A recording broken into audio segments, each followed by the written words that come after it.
সপ্তম শ্রেণীর প্রিয় শিক্ষার্থী S Haldar sir YouTube channel থেকে তোমাদের সবাইকে স্বাগতম। আজকে তোমাদের একটি গণিত মডেল প্রশ্ন সেট নম্বর 2 নিয়ে আলোচনা করব।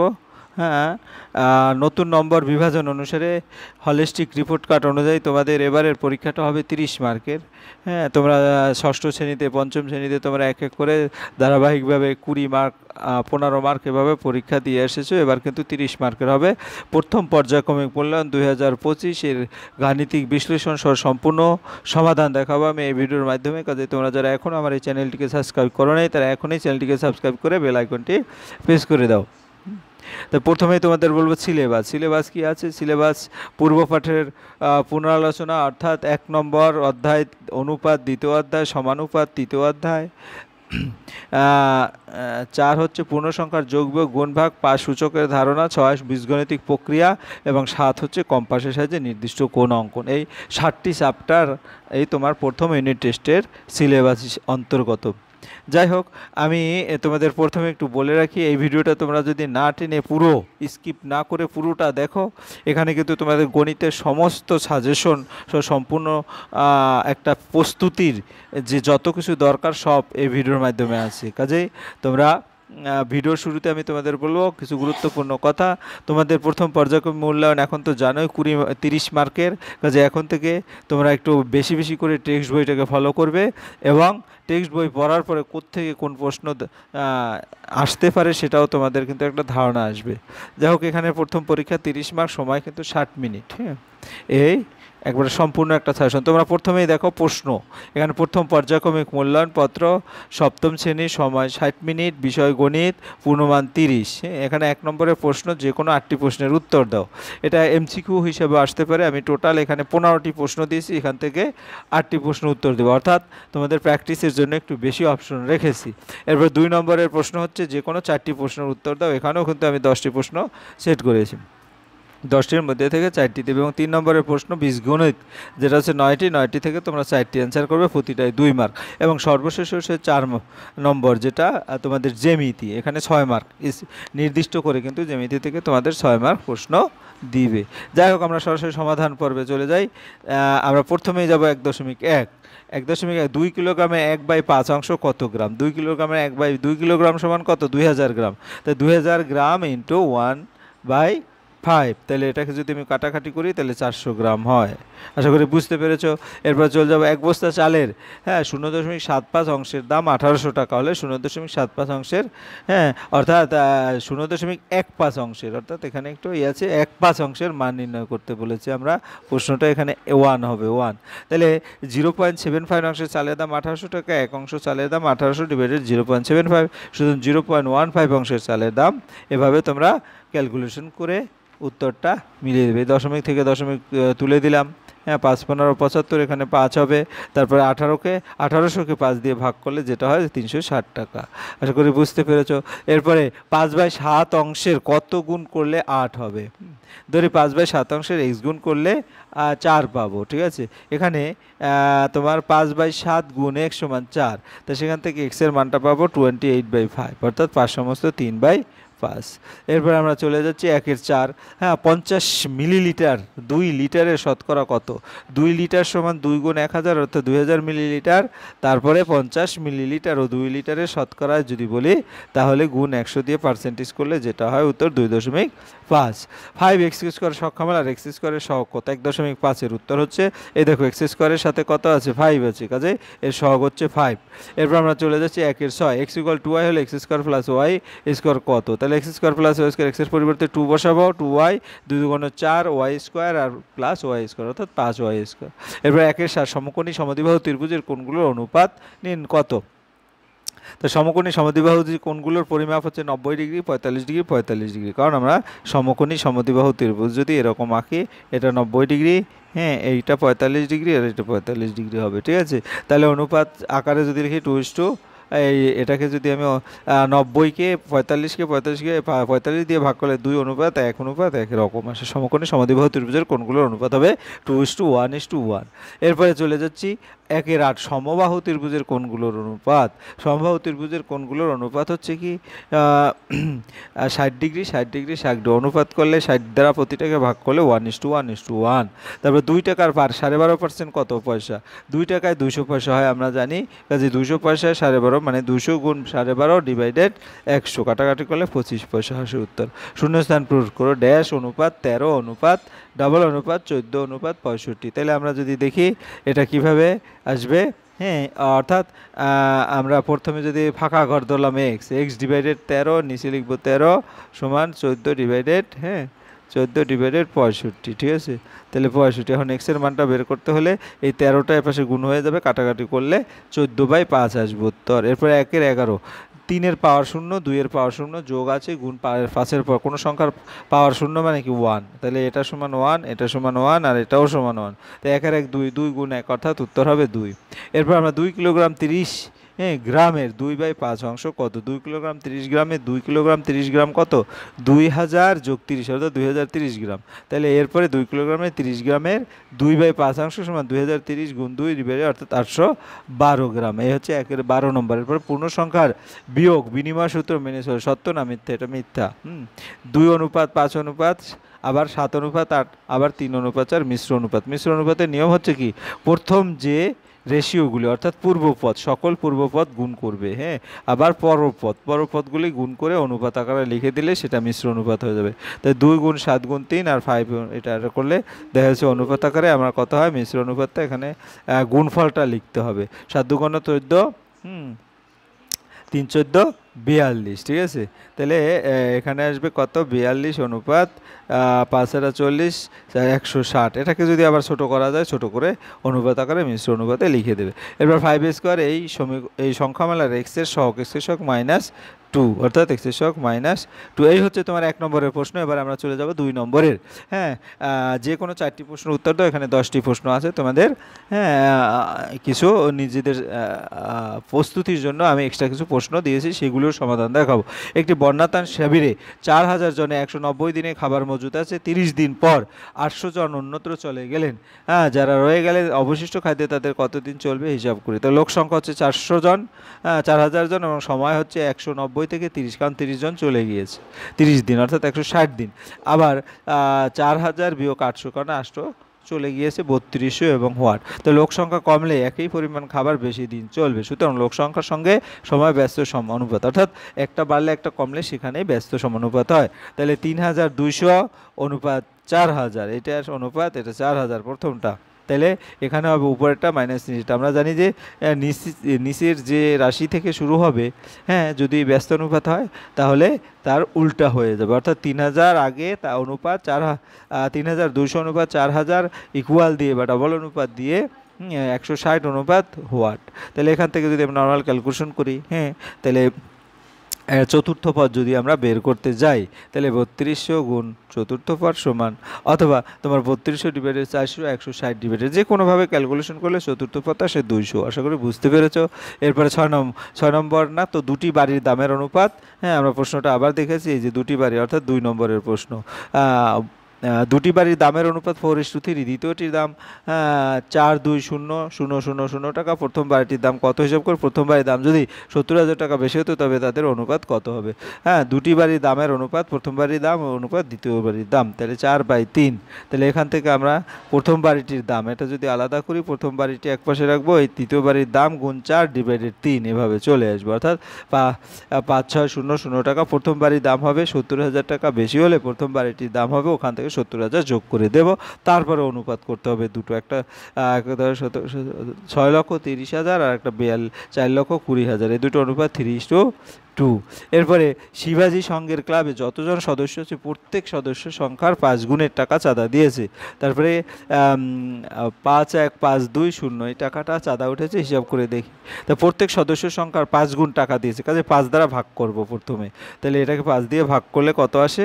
হ্যাঁ, 1,0,3,0,4,1 এর বর্গমূল সমান হবে। তাহলে ভাগ প্রক্রিয়ায় এটা যদি করি তাহলে দেখো এখানে 3, হ্যাঁ, 3 3 9, 10-এর নিচে 9 বসালাম, তারপরে 1 আবার 3 শূন্য জোড়ায় জোড়ায় আসে, তাই না?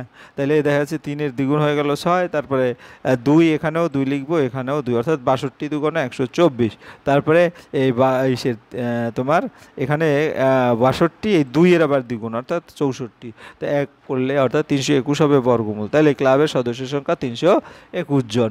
এরপরে আমরা যদি দেখি 4 নম্বর, একটি বাঁশের দৈর্ঘ্য এত অংশ লাল রং, হ্যাঁ 1/3 অংশ এবং 1/5 অংশ সবুজ রং, বাকি 14 মিটার হলুদ রং আছে। তাহলে দড়ি বাঁশটির মোট দৈর্ঘ্য 1 অংশ, বাঁশের দৈর্ঘ্যের 1/3 লাল রং আর 1/5 অংশ হচ্ছে সবুজ রং। তাহলে বাকি থাকে 1 বিয়োগ 1/3, 1 বিয়োগ 5। তাহলে এখান থেকে 7/15 অংশ বাকি, তাই বাকি 14 মিটার বেশি বাঁশে হলুদ রং করা হয়েছে। তাহলে বাঁশের দৈর্ঘ্য 7/15 অংশ সমান 14 মিটার, সুতরাং 1 অংশ উল্টে যাবে, ক্যালকুলেশন করলে 7 × 14 30 মিটার, উত্তর হবে 30 মিটার লম্বা। এরপরে পরের প্রশ্ন, 120 কিলোগ্রাম মিশ্র সারে ইউরিয়া ও পটাশের পরিমাণ যথাক্রমে 60% আর 40%। ওই মিশ্র সারে কোন সার কত কিলোগ্রাম আছে হিসাব করি। তো 120 কিলোগ্রাম মিশ্র সারে ইউরিয়া পটাশের পরিমাণ 60%, 40%। 120 কিলোগ্রাম মিশ্র সারে ইউরিয়ার পরিমাণ 120 × 60 ডিভাইডেড 100, কাটাকাটি করলে দেখা যাচ্ছে এই শূন্য কাটা যায়, এবার এই শূন্য কাটা 5 × 6 = 72 কিলোগ্রাম। আবার 100 কিলোগ্রাম মিশ্র পটাশের পরিমাণ 120 ডিভাইডেড 40 ডিভাইডেড 100, এটার সাথে এটা আবার এটার সাথে এটা, অর্থাৎ 4 × 12 = 48। তাহলে পটাশের পরিমাণ 48 কিলোগ্রাম। এবার দুটি শরবতে সিরাপ ও জলের অনুপাত 2:5, 6:10 কোনটি বেশি মিষ্টি? প্রথম শরবতে 2:5 অনুপাতে সিরাপ ও জল আছে, অর্থাৎ 5 ভাগ জল 2 ভাগ সিরাপ। আবার দ্বিতীয় শরবতে সিরাপ ও জলের অনুপাত 6:10, অর্থাৎ এটা ভাঙলে কত হয় 3:5, অর্থাৎ 5 ভাগ জলে 3 ভাগ সিরাপ আছে, তাই দ্বিতীয় শরবতে সিরাপের পরিমাণ বেশি, অনায়াসে বোঝা যায়। এরপর আমরা চলে যাচ্ছি 7 নম্বরের প্রশ্ন, 8, 9, 10 এরকম। 7 নম্বর, 9,000 টাকা 3 বন্ধুর মাঝে এমনভাবে ভাগ করে দাও যেন প্রথম বন্ধু যা পায় দ্বিতীয় বন্ধু তার দ্বিগুণ পায়, আর তৃতীয় বন্ধুর প্রথম বন্ধুর প্রাপ্য টাকার অর্ধেক পরিমাণ পায়। কে কত টাকা? প্রথম বন্ধু 1 টাকা পেলে দ্বিতীয় বন্ধু 2 টাকা, তৃতীয় বন্ধু 1 + 2 ডিভাইডেড, কারণ শর্ত অনুসারে এটা 3/2 টাকা। প্রথম বন্ধু, দ্বিতীয় বন্ধু এবং তৃতীয় বন্ধুর প্রাপ্য টাকা অনুপাত যদি বলি 1:3:3, 3/2, অর্থাৎ 2:4:3। প্রথম বন্ধুর প্রাপ্য টাকার ভাগার 2 ডিভাইডেড 2 + 4 + 3, অর্থাৎ 2/9, পরেরটা 4/9, পরেরটা 3/9। তো প্রথম বন্ধুর প্রাপ্য টাকার পরিমাণ 90,000 × 2/9, অর্থাৎ 2,000, তার 20,000, তারপরে 90,000, 90,000 না, এখানে কিন্তু 9,000, ঠিক আছে, একটা শূন্য বেশি এসে গেছে, ঠিক আছে। তাহলে দেখা যাচ্ছে পরেরটা হবে কত 4,000 এবং পরেরটা হবে 3,000। একটি খাতার দাম 6.50 টাকা হলে 15টি খাতার দাম হিসাব করি। তাহলে তো নর্মাল কথা, এটার সাথে এটা গুণ দিয়ে দিলে হয়ে যাবে। একটি খাতার দাম 6.50 টাকা, 15টি খাতার দাম 97.50 টাকা। এরপরের প্রশ্ন, 5 সঙ্গে কোন ক্ষুদ্রতম ধনাত্মক পূর্ণ সংখ্যা যোগ করে যোগফলে একটি পূর্ণবর্গ সংখ্যা হবে?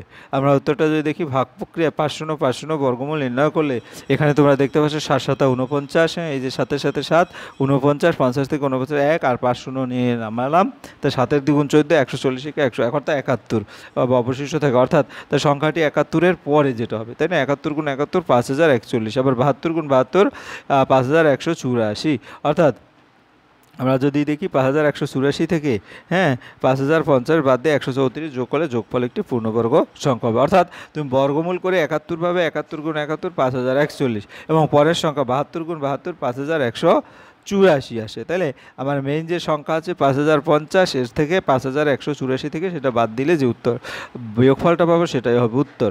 এরপরে পরের 25 জন কৃষক 12 দিনে 15 বিঘা জমি চাষ করেন, তাহলে 30 জন কৃষক 16 দিনে কত বিঘা জমি চাষ করতে পারবেন? গণিতের ভাষায় সমস্যাটি কৃষক হচ্ছে জন, 25 জন, 30 জন, সময় 12 দিন, আবার 16 দিন, এবং জমি বিঘা হচ্ছে 15 বিঘা, আর যেটা পরবর্তীতে সেটা বের করতে। সময় স্থির রেখে কৃষকের সংখ্যা বাড়ালে তার বেশি জমি চাষ করতে পারবে, তাই কৃষক ও জমির মধ্যে সরল সম্পর্ক যখন সময় স্থির। আবার কৃষকের সংখ্যা স্থির রেখে সময় বাড়লে বেশি জমি চাষ করবে, তাই সময় আর জমির মধ্যেও সরল সম্পর্ক যখন কৃষকের সংখ্যা স্থির। ঐকিক নিয়মে সমাধান করে পায় 25 জন কৃষক 12 দিনে জমি চাষ করতে পারে 15 বিঘা, একজন কৃষক জমি চাষ করে হ্যাঁ 12 দিনে তাহলে কত 15/25, একজন কৃষক একদিনে চাষ করে 15/25 গুণ 12, তারপরে 30 জন কৃষক একদিনে চাষ করে 15 গুণ 30 ডিভাইডেড 25 গুণ 12, 30 জন 16 দিনে চাষ করে 15 গুণ 30 গুণ 16 ডিভাইডেড 25 ইন্টু 12, অর্থাৎ এটা কাটাকাটি করলে 24 বিঘা।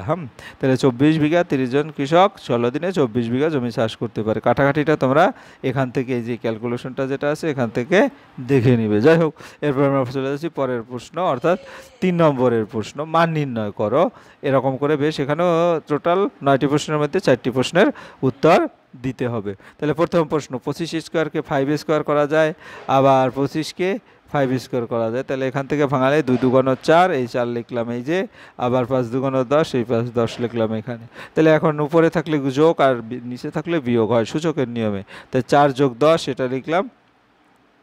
তোমরা যদি দেখো যে 4 আর যোগ 10, আর এখান থেকে এই 10টা বিয়োগ করলাম, তাহলে 5^4 হবে উত্তর। এরপরে এতর সাথে কত যোগ করলে এত পাবো, অর্থাৎ এটা বিয়োগ করতে হবে। তো বিয়োগ করলে -14 স্কোয়ার প্লাস 11x, এখান থেকে দেখা গেছে এই মাইনাসে মাইনাসে প্লাস হয়ে গেল, এই প্লাসটা এই প্লাস, এই প্লাসে মাইনাসে মাইনাস হয়ে গেল, এই মাইনাসটা এই যে এই মাইনাস, হ্যাঁ তারপরে এই প্লাসে মাইনাসে মাইনাস হয়ে গেল, এই মাইনাসটা এই মাইনাস। তাহলে এখন 8টা এক্স স্কোয়ার থেকে -14টা হলে 6টা এক্স স্কোয়ার থাকে, আর 11x থেকে 8x গেলে প্লাস 3x থাকে, আর -1 -3 মানে -4 হয়। ঠিক আছে, এই হবে উত্তর। এরপরে আমরা চলে যাচ্ছি পরের, হ্যাঁ এই যে 36 a⁵ b স্কোয়ার -24, এটাকে প্রথম রাশিকে দ্বিতীয় রাশি দিয়ে ভাগ করতে হবে। তাই ভাগ করলে টোটাল ভাগ 4a স্কোয়ার b স্কোয়ারটা নিচে নিয়ে আসবো।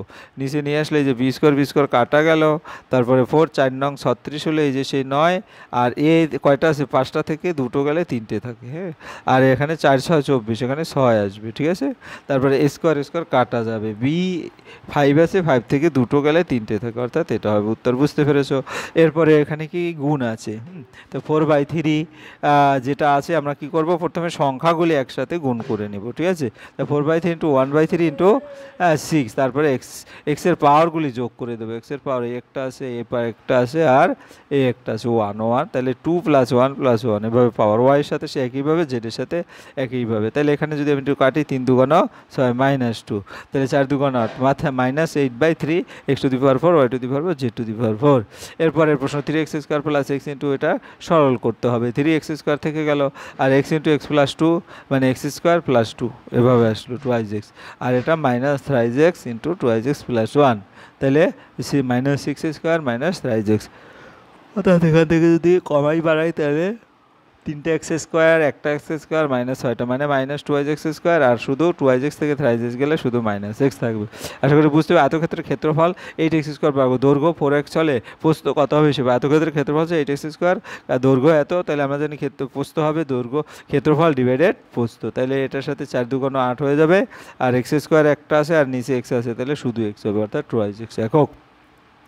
এরপরে যোগ করো, যোগটা তোমরা দেখতে পাচ্ছ, অর্থাৎ এই রাশির সাথে এটা যোগ করবা, তাহলে এখানে যোগ করলে দেখা যাচ্ছে তোমার কি হয় 5² আর এই একটা স্কোয়ার, 5টা থেকে একটা গেলে 4টা স্কোয়ার থাকে, 8টা থেকে 2টো গেলে -6, এবং 7 10 থেকে 7 গেলে +3, যোগফল হয়ে গেল। এরপরে এ থেকে এটা কি বিয়োগ করতে হবে, তো বিয়োগ করলে বিয়োগফলটা তোমরা এভাবে দেখে নাও, এটাই নির্ণয় বিয়োগফল। এরপরে সরল করো, সরল হচ্ছে কি, সরলের নিয়ম হচ্ছে এটার সাথে এটা গুণ x², এটার সাথে এটা গুণ -2x, আবার এটার সাথে এটা গুণ অর্থাৎ +2x, আবার এটার সাথে এটা গুণ অর্থাৎ -4, আর এই প্লাস তারপর এটার সাথে সে একইভাবে গুণ করবে এটার সাথে, তারপরে নর্মালি দেখো x² + x² -2x², এটা শূন্য হয়ে যায়, +2x -2x শূন্য হয়ে যায়, 3x শূন্য হয়ে যায়, আর 9 4 13, 13 থেকে 13 গেলে শূন্য, অর্থাৎ উত্তর হবে 0।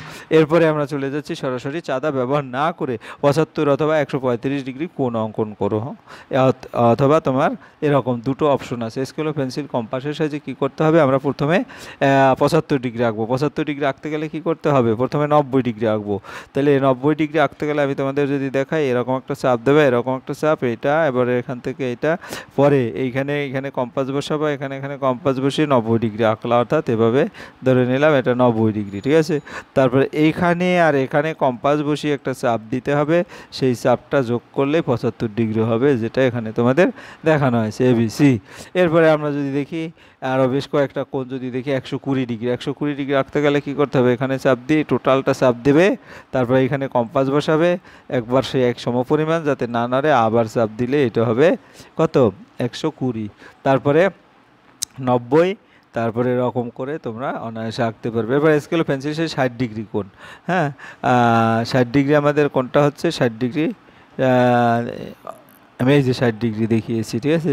তারপরে হচ্ছে স্কেল পেন্সিল সাইজে 30 ডিগ্রি কোণ, হ্যাঁ তাহলে তোমার এক এক করে এটা কত, এটা হচ্ছে তোমার 135 ডিগ্রি, 135 ডিগ্রি, যে বাকি যেটা ছিল সেটা 135 ডিগ্রি, অর্থাৎ এই যে যেটা 135 ডিগ্রি, হ্যাঁ।